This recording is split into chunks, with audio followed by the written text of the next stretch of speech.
Hey, group piano teachers. Today is video number 5, our last video in the series about teaching young beginners. So, if you haven't watched the other videos, I invite you to do that. You can go back. But this is our last one in this series of videos that mainly ask questions about teaching piano to young children.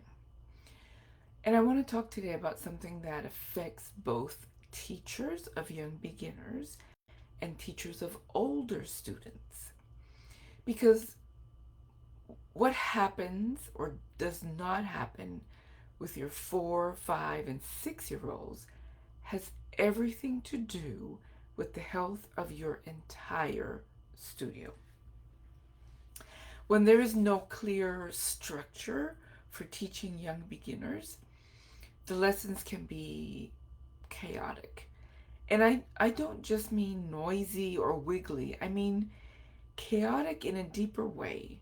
Not knowing what to teach, not knowing what comes next, not having a framework that builds from one year to the next.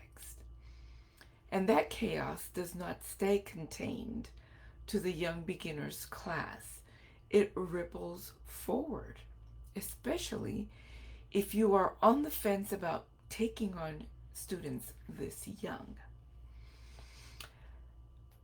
Young children ages 4 through 8 are a funnel for your studio. Please think of it that way. When you teach them well, when you give them a structured, developmentally appropriate experience at the piano from the very beginning, you are not just filling a time slot on your schedule. You are preparing a steady stream of students for more formal lessons later on. Students who already know your studio trust you and are ready to move into a multi-level class when the time comes. That is not just good teaching, that is good business. But none of that works without two things in place. The first is piano activities that match what young children can actually do, physically and musically, at each of the stages of their development. Not what we wish they could do, like note reading. Not what an older student can do. What this child at this age is generally ready to do at the piano. And remember, this is specifically ages 4, 5, and 6. The second thing is a framework that builds each year, not a collection of fun activities. Remember, we talked about that previously. Not a different method book every September, but a framework, a clear progression of skills that leads somewhere.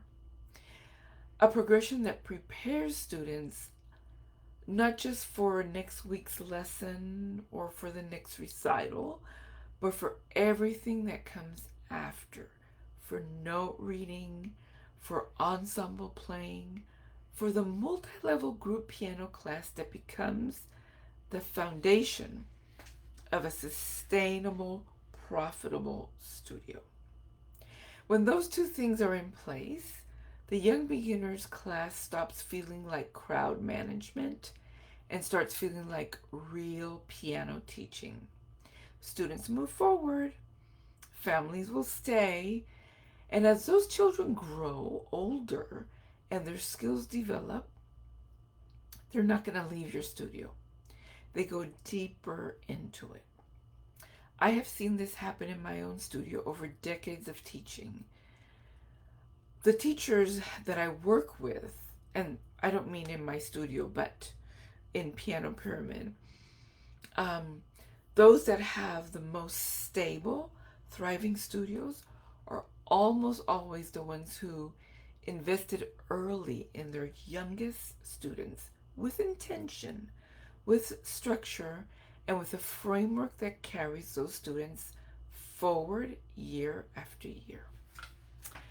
Okay, if you're a piano teacher who wants to build something sustainable, a studio where students stay, grow, and keep coming back, I want to encourage you to start by looking at how you are serving your youngest students. That is where the foundation is built. Not only foundation in music, but the foundation for your studio to keep having a stream of students coming in. So I put a link in the comments, and that will take you to our latest resource for this age group. It could be a digital resource, or maybe it's a live training where we answer these questions that we have presented. I should say that I have presented in these 5 videos. Thanks for watching, and I hope to hear from you soon.